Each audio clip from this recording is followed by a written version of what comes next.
Hello et bienvenue sur la chaîne Fille Expat, le podcast qui donne la parole à des femmes inspirantes qui ont fait le choix de tenter une nouvelle vie à l'étranger. Je suis Kelly Barichello et je suis partie seule m'installer aux États-Unis puis au Canada il y a maintenant plus de 10 ans.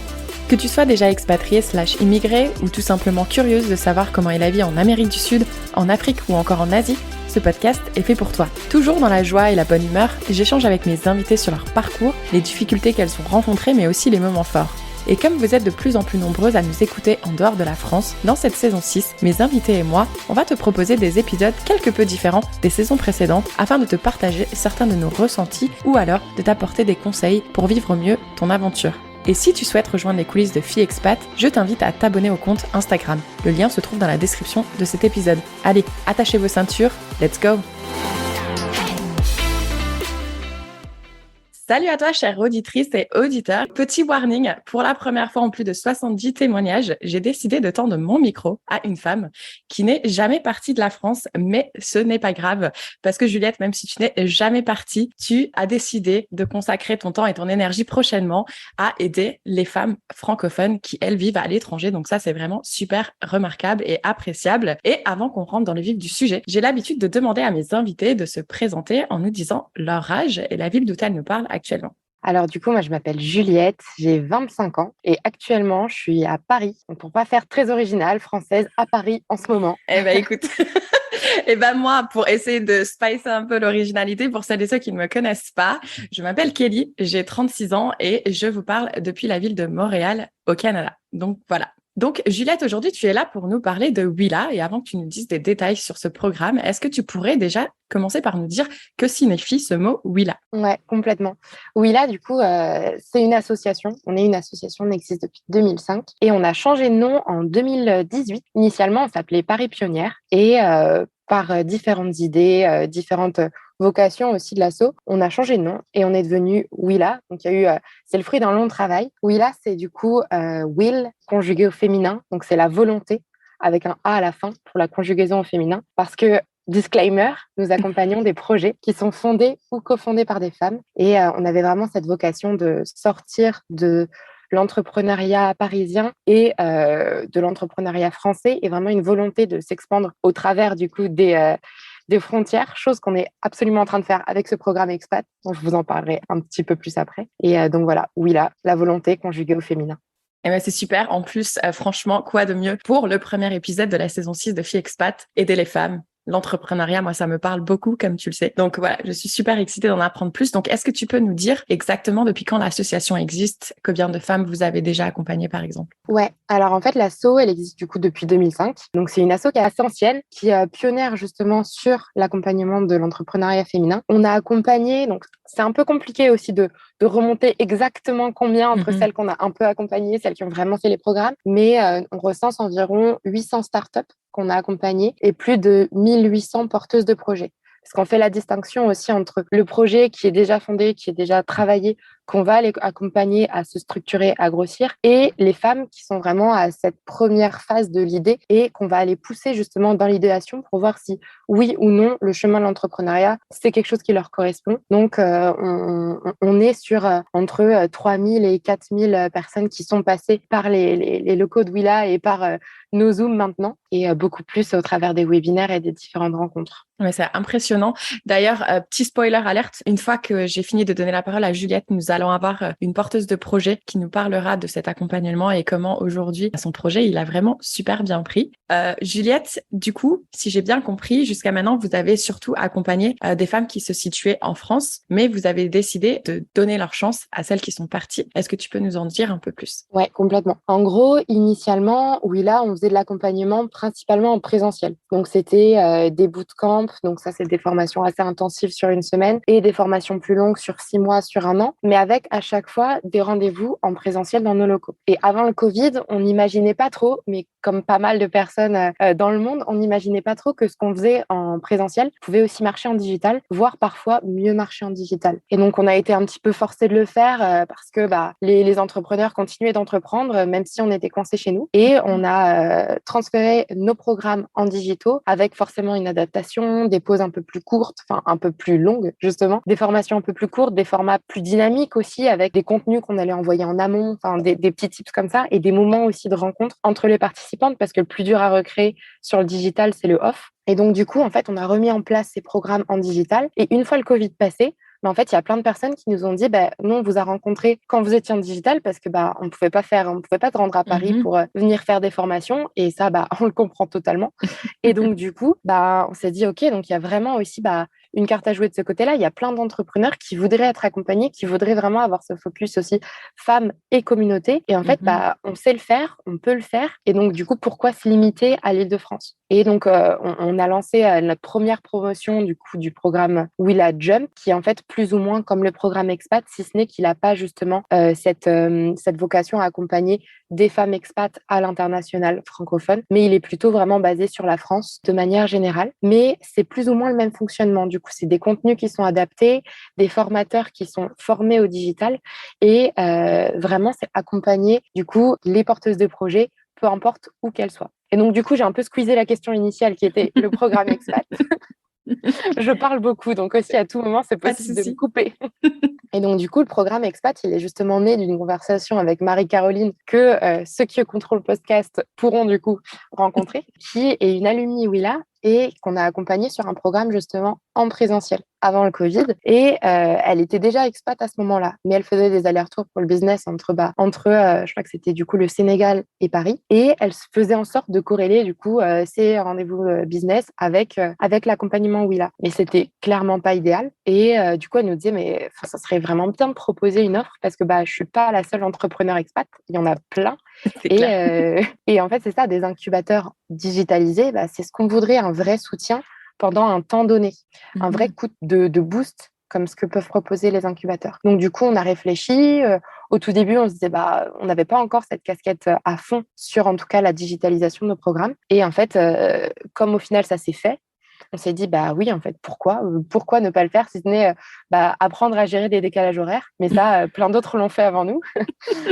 Et donc, du coup, on a lancé le programme Willa Expat depuis quelques semaines. On est en appel à candidature. Et du coup, c'est un programme qui a été travaillé justement pour proposer un accompagnement à l'entrepreneuriat en 100% digital et en tenant aussi compte des contraintes et aussi du fait qu'on ne pouvait pas proposer exactement le même programme que pour des entrepreneurs en France, par exemple, où les contraintes juridiques sont pas les mêmes, où on va avoir des spécificités locales. Et donc, du coup, aujourd'hui, c'est notre travail de prendre contact avec différents écosystèmes locaux parce qu'on ne veut pas se soustraire aux écosystèmes locaux. On veut justement, en fait, apporter une brique de formation à un moment et en fait, orienter les porteuses de projets aussi derrière vers d'autres acteurs locaux, vers d'autres acteurs qui pourront les accompagner sur du plus long terme. Ah ouais, donc ça vraiment, ça se complète parce que moi je pensais que vous alliez peut-être les informer sur ça c'est les choses à prendre en compte par exemple, donc il faudrait peut-être que tu contactes, je sais pas moi, un cabinet d'avocats, etc. Mais non, vous faites en plus de ça ce travail de recherche dans des pays pour justement renforcer l'accompagnement. Donc waouh, c'est Là, en ce moment, c'est assez sympa. On passe d'un Zoom, on fait des Zooms entre la Finlande, le Brésil, les États-Unis. Donc, c'est assez marrant. Excellent. Écoute, si tu as besoin de quelqu'un au Canada, je suis là, si je peux t'aider. Non, mais c'est franchement, tu vois, c'est un des avantages, je trouve, du Covid, c'est que du coup, maintenant, on est encore plus connecté au monde de l'Internet et ça nous ouvre des portes qu'on n'avait peut-être pas envisagées avant. Et comme tu l'as dit, tout le monde ne vit pas à Paris, en France, et maintenant, encore moins, même en dehors de la France. Ah ouais. Ouais. Donc, et est-ce que tu dirais que les femmes qui veulent joindre cette formation, est-ce qu'elles peuvent le faire en side project? Donc, par exemple, elles ont un temps plein et elles le font en side project, ou est-ce qu'elles doivent quand même avoir un certain avancement dans le projet et elles doivent dédicacer un certain nombre de temps? Ouais, justement, c'est une super bonne question parce que les programmes digitaux, assez facilement, les porteuses de projets vont plutôt les prendre en side project en se disant, on peut s'organiser, je peux bosser à plein temps et derrière, je consacrerai 3-4 heures à une formation sur l'entrepreneuriat. Mais justement, le stade d'avancement où justement on adresse les porteuses de projets, c'est un stade un peu au-delà. C'est le stade où tu te dis, OK, j'ai 4 mois. Et en 4 mois, je veux voir si ça fonctionne ou pas. Est-ce que je vais est-ce que je vais aller trouver mon marché? C'est vraiment tester tout de suite pendant ces 4 mois. Et donc, du coup, si tu as plein temps sur un job à côté, en fait, ça va être compliqué de gérer ton plein temps, ta formation, plus les exercices qu'on te demande, plus ton business que tu vas continuer de développer. Donc là, clairement, en 24 heures, c'est compliqué. Et donc, du coup, c'est plutôt pour des personnes qui seraient au moins 50% sur leur projet. Ok. À un moment donné, j'ai envie de dire, il faut aussi se lancer, il faut oser prendre le risque. Et c'est en passant plus de temps sur son projet que les choses vont quand même avancer un peu plus vite. Et quels sont les Carrément. autres critères pour pouvoir joindre l'incubateur? Alors, du coup, déjà, le premier critère, c'est d'être la fondatrice ou la cofondatrice d'une entreprise innovante. On parle d'innovante parce que le deuxième critère, c'est d'apporter quelque chose de nouveau, soit sur un marché, soit un nouveau produit, soit une nouvelle manière de fonctionner. Ça peut être aussi un nouveau business model. Enfin, c'est vraiment apporter quelque chose de nouveau sur un marché. Et je reprécise, mon premier critère, c'est qu'on accompagne des projets qui sont fondés ou cofondés par des femmes. Mesdames, si vous avez des cofondateurs, ils sont les bienvenus dans nos accompagnements. Mais on met vraiment la femme au cœur de l'accompagnement. On accompagnera les deux de la même manière, mais ça reste un écosystème centré sur l'entrepreneuriat féminin. Et ça, c'est super important. Du coup, le troisième critère, ça va plutôt être celui qui est relatif au temps accordé au programme, où on demande du coup d'être à 50% sur son projet pour avoir le temps de suivre l'accompagnement, mais aussi le temps de développer son projet, parce qu'en fait, si on suit juste l'accompagnement et qu'après on dit, OK, j'ai suivi pendant 4 mois, maintenant je me mets en action, ben souvent c'est un peu compliqué, parce qu'à ce moment-là, on n'a plus forcément, on n'a plus cette même structure que propose justement Willa avec Willa Expat. Je dirais que c'est les 3 critères principaux. Le quatrième, c'est d'avoir la possibilité de nous joindre en ligne, parce que du coup, c'est un programme qui se fait en ligne. Mais ça, en soi, ça me semble assez clair au niveau de la proposition qu'on a sur l'accompagnement. Ok. Et est-ce que vous limitez le nombre de personnes qui peuvent joindre en fonction des périodes? Ouais, complètement. On va limiter en fait l'accompagnement à une dizaine de personnes parce que on est parce que je suis pas du tout rentrée dans le détail du programme non plus. C'est vrai. On est sur un programme qui est collectif et individuel. Mais en fait, pour pouvoir proposer du collectif de qualité, on veut aussi limiter le nombre de personnes qui peuvent avoir accès à ce programme pour pouvoir garder, en fait, déjà, même dans le collectif, pouvoir traiter les individualités et ensuite pouvoir prendre vraiment du temps individuel avec les porteuses de projet. C'est-à-dire que du coup, si je peux revenir un peu sur le programme, à chaque fois, on va être sur des blocs de 2 semaines qui vont comprendre des exercices à faire en amont, une rencontre pour valider qu'on a bien compris les exercices et pour aller plus loin avec l'expert qui est en charge de cette thématique des 2 semaines. Ensuite, un rendez-vous de 3 heures avec l'expert en collectif. Et finalement, un point de communauté qui sera vraiment, du coup, la deuxième semaine, le mercredi. C'est vraiment un échange, cette fois, avec une entrepreneur ou avec un membre de l'écosystème autour de cette même thématique. Et entre, du coup, ces 4 rendez-vous, on va dire, il y aura la possibilité d'accéder à des ateliers collectifs. Donc ça, c'est de la formation qui est proposée à toute la communauté Willa, en fait, et même aux externes. C'est pouvoir se former sur différents sujets. Et il y aura aussi la possibilité de faire des rendez-vous individuels avec des experts en fonction des besoins. Et ça, ces rendez-vous, les porteuses de projets seront pas livrées, on les posera pas dans l'écosystème Willa en leur disant, bon, maintenant, vous avez accès à ça, ça, ça, débrouillez-vous. Elles seront justement suivies par une responsable de programme, donc moi en l'occurrence, qui va faire des points régulièrement avec les startups, avec les entrepreneurs, pour m'assurer que déjà la formation est en adéquation avec leurs besoins, qu'elles ont bien identifié les personnes auxquelles elles pourraient s'adresser en fonction de leurs problématiques, et aussi qu'on puisse échanger autour de leurs challenges et autour de leurs objectifs. Parce que quand on est entrepreneur, ce dont on se rend assez souvent compte avec nos entrepreneurs, c'est que elles ont la tête dans le guidon. Et en fait, des fois, c'est bien d'avoir une personne extérieure qui va t'en sortir et qui va dire, OK, là, tu es à fond dans faire ton site Internet. Mais est-ce que tu as pensé à contacter les personnes que tu vas renvoyer derrière sur ton site Internet? D'accord. Du coup, tu en contactes comment? Quand est-ce que tu le places dans ton agenda? En fait, vraiment les aider un petit peu juste à prendre un peu de recul sur quels sont leurs objectifs lorsqu'elles sont vraiment en tunnel et qu'elles avancent sur le projet. Super. Tu sais, moi, avant de me lancer dans l'aventure du podcast, j'étais chef de projet. Et pour moi, c'est vrai que je peux mettre que ça en avant. Avoir une personne qui a ce regard extérieur et qui empêche que tu te disperses, des fois dans des choses qui sont pas nécessaires au moment de T, et qui te recentre. Et le fait de devoir de rendre des comptes, entre guillemets, c'est ça. Et ben moi, je trouve qu'on avance plus vite. Et moi, une de mes citations préférées, d'ailleurs, c'est toujours ensemble, on peut avancer vite, mais non. Seul, on avance vite, mais ensemble, on va plus loin. Et ce que j'aime beaucoup aussi, c'est ce que tu as dit déjà, les limitations des personnes qui peuvent joindre le programme, parce que du coup, moi, je vois ça comme de chercher de la qualité et pas forcément la quantité. Et ça, de nos jours, dans un système où tout le monde veut faire plus en plus d'argent, c'est vrai qu'on oublie que non. Des fois, il faut savoir limiter un certain nombre de personnes. Et ces experts, ils ont quoi exactement comme formation pour pouvoir être experts? Alors, on a plus d'une centaine d'experts Oh, wow.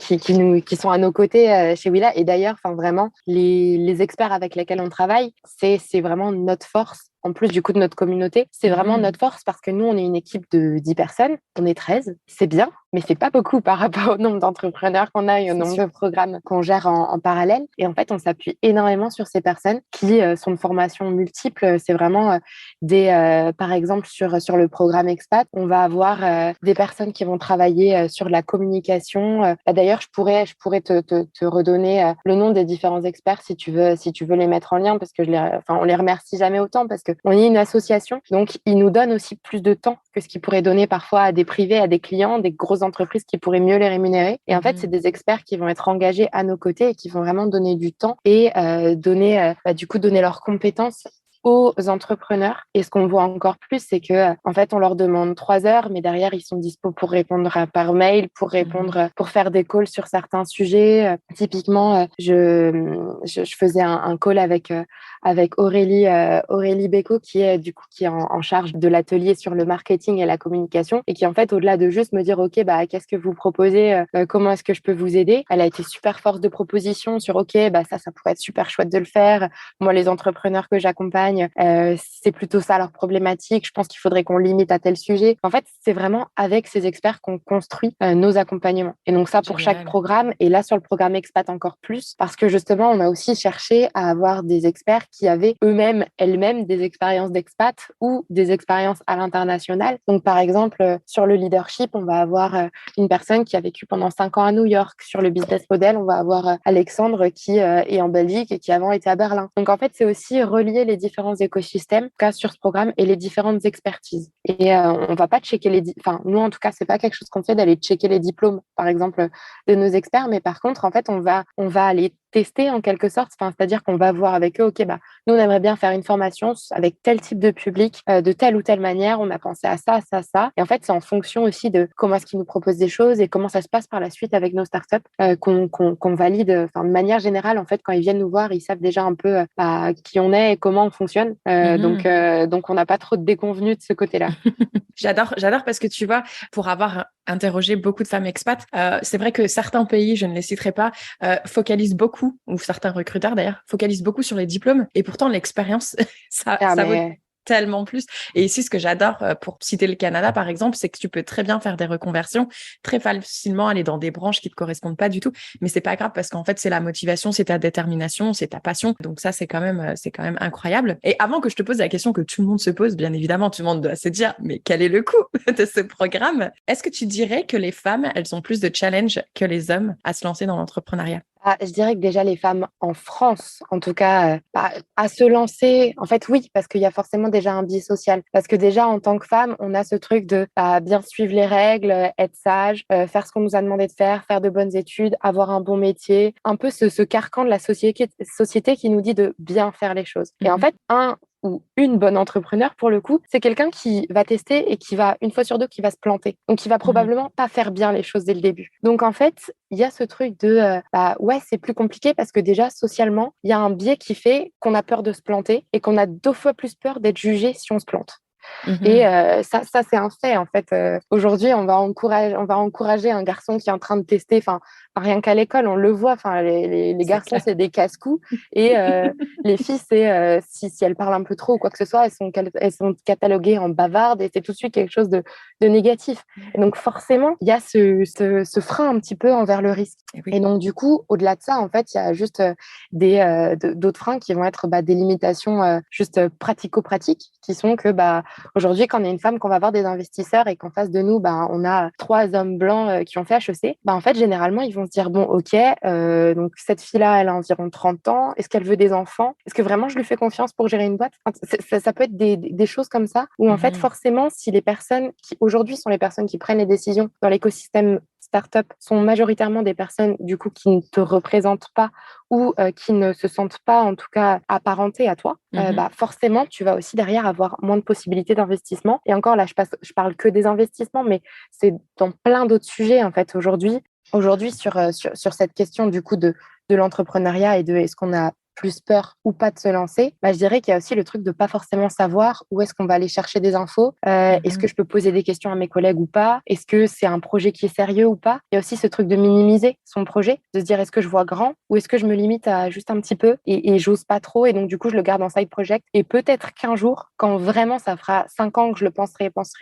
je me dirai bon j'y vais. Mais donc du coup il y a quand même un petit peu plus en tout cas en France. Après je pense aux États-Unis et je pense au Canada où on n'a pas du tout ce même système d'éducation, ça doit être différent. Après ça peut-être que tu pourras me le dire justement. Je pense que ça dépend parce que tu vois, il y a toujours la femme, je pense qu'elle se sent toujours un peu coupable, tu vois, de pas aller coucher ses enfants ou de pas pouvoir aller les chercher à l'école. C'est vrai que moi, là où j'ai pu travailler dans l'Ontario, c'était pas choquant que l'homme prend le congé paternité, c'était pas choquant que mon chef parte à 3 heures parce qu'il allait récupérer les enfants à l'école. Donc c'est vrai qu'il y a peut-être cette différence par rapport à la France où c'est vrai qu'en général c'est le rôle de la femme, de la maman, d'avoir ce rôle important en fait. Et je trouve ça un peu dommage. Mais du coup, ce que je trouve intéressant, même dans ce que vous proposez de façon digitale, c'est qu'elle pourra toujours coucher ses enfants. Et ensuite, plutôt que de regarder Netflix, elle peut passer du temps à regarder les formations, à travailler sur son side project. Ça n'empêche qu'elle pourra toujours passer du temps avec ses enfants, mais aussi se consacrer à son projet. Et ça, je trouve que c'est génial parce qu'il y a plein de femmes partout qui ont des idées incroyables et qui malheureusement n'osent pas. Et c'est dommage. C'est vraiment dommage. Et le moment de l'expat, je trouve que c'est d'autant plus, en tout cas pour les expats que j'ai pu rencontrer, c'est d'autant plus une opportunité, on va dire, parce que assez souvent, en fait, statistiquement, aujourd'hui, il y a plus de conjointes suiveuses dans les 90%, plus de 90%. C'est ça. Et en fait, c'est des personnes qui ont derrière des super expériences, qui ont des super idées, qui ont des super compétences. Et en fait, c'est le moment où potentiellement, du coup, c'est soit je me remets je cherche un job, je me refais un réseau, du coup professionnel. Donc, c'est aussi pas mal de temps. Mais à côté, j'ai aussi potentiellement, si j'ai des enfants, aussi, je m'occupe de la famille. Donc, est-ce que vraiment c'est ce que je peux faire? Donc, il y a déjà ce gros questionnement. Après, il y a pas mal d'acteurs qui œuvrent là-dessus, qui travaillent aussi beaucoup sur ce sujet-là et sur la reconversion et sur qu'est-ce que je vais faire en expat. Mais donc, du coup, c'est en fait aussi une excellente opportunité à un moment où, en fait, on n'a pas le job potentiellement qu'on veut faire qui est juste là où on se dit, OK, j'entreprends ou je fais ce job. J'entreprends, je fais ce job. Où il y a vraiment ce grand écart, c'est, bon, OK, là, j'ai peut-être un temps pour moi et en fait, je le teste, ce projet. Et nous, on s'adresse à des personnes qui sont quand même à la phase, du coup, un petit peu plus avancée parce qu'on va pas être sur l'idéation et sur aider à trouver le projet. Ça, il y a énormément de personnes qui sont très compétentes et beaucoup de coachs aussi qui peuvent suivre les entrepreneurs et les femmes à ce moment-là. Nous, on va vraiment arriver au moment où tu veux le tester, où ça fait un petit bout de temps. Quand je dis un petit bout de temps, c'est pas 10 ans. C'est plutôt, ça se compte plutôt en mois et où vraiment on est en train de tester sur le marché et où on a envie de voir, OK, est-ce que je peux le vendre? Et comment est-ce que je peux le vendre? Et comment je vais faire mes réseaux? Est-ce que je fais des réseaux sociaux? Est-ce que c'est pertinent? Qui est ma cible? Qui sont mes partenaires? Vraiment, nous, on se positionne à ce carrefour-là du test et ça passe ou ça casse. Mais dans tous les cas, on veut le tester. Ok, c'est top parce que au moins tu n'iras pas te coucher avec des regrets. Tu auras testé, soit ça marche avec un peu de chance. Ça peut fonctionner, mais c'est pas souvent la chance. C'est aussi l'énergie et la façon dont on fait les choses.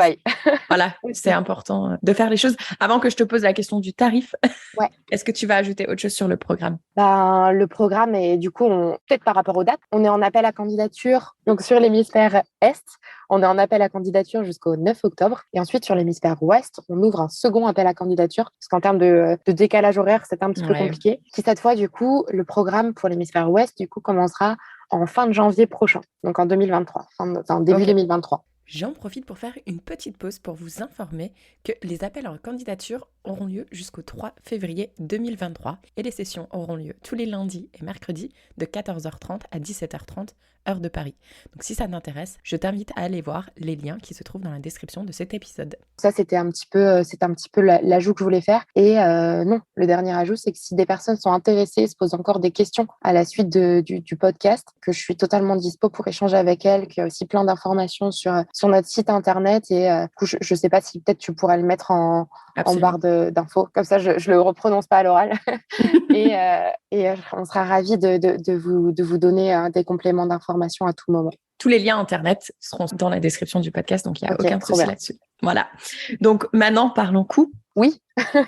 Donc, Moi, je le trouve vraiment sympa. C'est pour ça. Sinon, je t'aurais pas donné la parole si je trouvais que c'était abusé. Ouais, mais dans tous les cas, en fait, on est très transparent Mhm. sur tous nos coûts. On fonctionne beaucoup avec différents partenaires. Donc, je le rappelle encore, mais on est une asso. Donc, déjà, on peut proposer des coûts comme ça grâce à des experts qui sont aussi OK de travailler avec nous, avec des tarifs qui sont souvent moindres que ce qu'ils proposeraient avec des privés. Et donc, du coup, on s'appuie beaucoup sur nos partenaires publics, sur nos partenaires privés pour créer des programmes de qualité. Là, typiquement, sur le programme, on est accompagné par Perinco, qui est du coup une entreprise qui souhaitent s'investir justement pour les femmes expats. Et ils vont prendre en charge une partie des coûts du programme, mais du coup, il en reste quand même une, étant donné qu'on est derrière une grosse équipe qui travaille dessus et que ça Mhm. représente quand même pas mal d'heures de recréer un programme. Et du coup, il reste un reste à charge de 1 290 € pour les porteuses de projets. C'est un coût qui est par startup, par structure.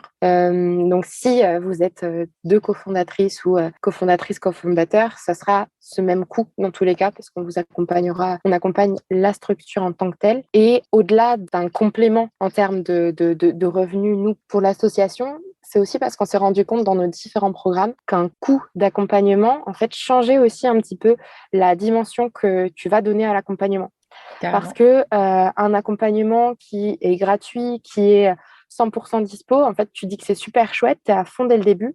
Mais Mhm. assez souvent, du coup, quand tu auras parfois un truc vraiment cool à faire et en vrai, aller bosser sur tes chiffres qui t'embêtent un petit peu, mais en même temps, tu as envie de le faire, bah, parfois, tu choisiras plus l'autre. Alors que là, tu te dis, en vrai, j'ai payé 1 290, bon, j'y vais. Enfin, et il y a vraiment en vrai ce truc d'implication aussi, et c'est à quel moment est-ce que je suis prête à payer pour de l'accompagnement. Et donc, en fait, ce moment aussi où tu es prête à payer pour ça, c'est aussi peut-être le moment où tu te dis, bon, c'est là que je veux que ça décolle. En fait, c'est le moment et c'est même un engagement envers soi-même. Le fait de payer, c'est un engagement Mais envers les carrément. acteurs qui t'accompagnent, mais envers toi-même aussi énormément. Tu sais, c'est comme l'exemple de la salle de sport. Tu peux payer 10 € par mois et tu vas très vite arrêter d'y aller et pas avoir tant de Exactement. résultats, sauf si tu es vraiment, vraiment discipliné et vraiment motivé. Ou soit tu peux payer un coach qui va être derrière tes fesses. Ah Et ben, là, c'est ça. voilà, c'est exactement pareil. Bah, moi, je fais faire des squats aux startups, hein. C'est mon rôle. Excellent. Est-ce que tu aurais peut-être un ou deux projets en dehors de celui que je vais parler avec Marie-Claire que tu aimerais citer ou... Bah, du coup, là, on a accompagné sur le programme Jump, en fait, des expats sans que ça soit vraiment une volonté. On a accompagné, par exemple, Alice de Milky Date, qui, en fait, est une plateforme qui accompagne les familles et les parents, justement, sur de la prise de rendez-vous, sur de la communauté. En fait, c'est de la communauté entre parents, expats notamment. Ah, Et super. en fait, on l'a accompagnée sur le programme Jump. Et en fait, il s'avère qu'elle est basée en Suisse. Après, on a accompagné aussi une autre entrepreneur, Margot, qui proposait une plateforme de différents. Enfin, ça se trouve, je suis en train Margot, si tu me vois, tu pourras réexpliquer mieux ton programme, ton projet, ta startup, que ce que je suis en train de le faire, parce que c'est pas moi qui l'ai accompagné. Et donc, du coup, qui proposait différents praticiens et différentes techniques aussi pour plus de confiance en soi et pour en fait une sorte de coaching, mais un outil de coaching qui puisse Ok. te suivre partout. Et du coup, Margot qui est basée à Londres. Et après, on a plein d'autres entrepreneurs qui s'expatrient au fur et à mesure, d'autant plus depuis le Covid. Dernière anecdote, c'est j'ai aussi une entrepreneur qui m'a contactée, Élise, qui en fait est basée à Dubaï et qu'on a déjà suivi sur sur un de nos programmes Start, donc en présentiel à Paris. Et du coup, Élise qui me dit, bah moi je suis super intéressée par le programme Expat, où est-ce que je peux signer? Je dis, bah non, Élise, tu fais déjà du chiffre d'affaires, tu fais déjà beaucoup de chiffre d'affaires, tu as déjà beaucoup de clients. Elle me dit, ouais, mais moi je veux continuer d'être accompagnée par Willa. Et enfin, là, c'est le programme qui est dédié aux expats et je suis expat. Je dis, oui, Excellent. mais ça va pas être possible. Enfin, tu peux si tu veux, mais C'est là jeter ton argent par les fenêtres, en l'occurrence. c'est ça. Je serais ravie de t'accompagner, mais pour le coup, en termes de business model, tu l'as déjà trouvé. Ah non, trop bien. Et puis en plus, je trouve que c'est génial justement de se retrouver dans ce melting pot de femmes qui sont, ça se trouve, il y en a, ils peuvent se retrouver dans le même pays, etc. ou pas. Mais Euh, carrément. mais du coup, je trouve ça vraiment super enrichissant en fait. Ouais, complètement. Ça, c'est vraiment, j'ai super hâte de commencer et de me dire, OK, bon, qui et où. Je pense que dans tous les cas, on se fera une carte du monde des entrepreneurs. Moi, de toute façon, je vais devoir faire attention à tous mes fuseaux horaires. Donc, C'est clair. Heureusement, il y a des super applications pour ça maintenant. Ouais, merci. Et ben, c'est génial. Moi, j'ai hâte de suivre tout ça, de suivre tous les projets, etc. Et donc, je ne sais pas s'il y a quelque chose que tu vas ajouter ou est-ce que je peux faire la petite conclusion de fin. Ben, déjà, un grand merci à toi parce que c'est aussi chouette de donner la parole à des acteurs comme nous. On n'est pas forcément des acteurs ultra reconnus à l'international et donc, du coup, nous donner aussi cette opportunité de rencontrer ces femmes entrepreneurs, de rencontrer ces expats. C'est grâce à des personnes comme toi qui nous font confiance qu'on arrive à accompagner plus de femmes et qu'on arrive à faire découvrir ce programme qui est vraiment une pépite pour les entrepreneurs à mon sens. C'est clair. Écoute, moi, je suis tout pour l'entraide entre femmes, très féministe dans l'âne. Ouais, on en avait déjà discuté. C'est ça. Mais écoute, merci beaucoup.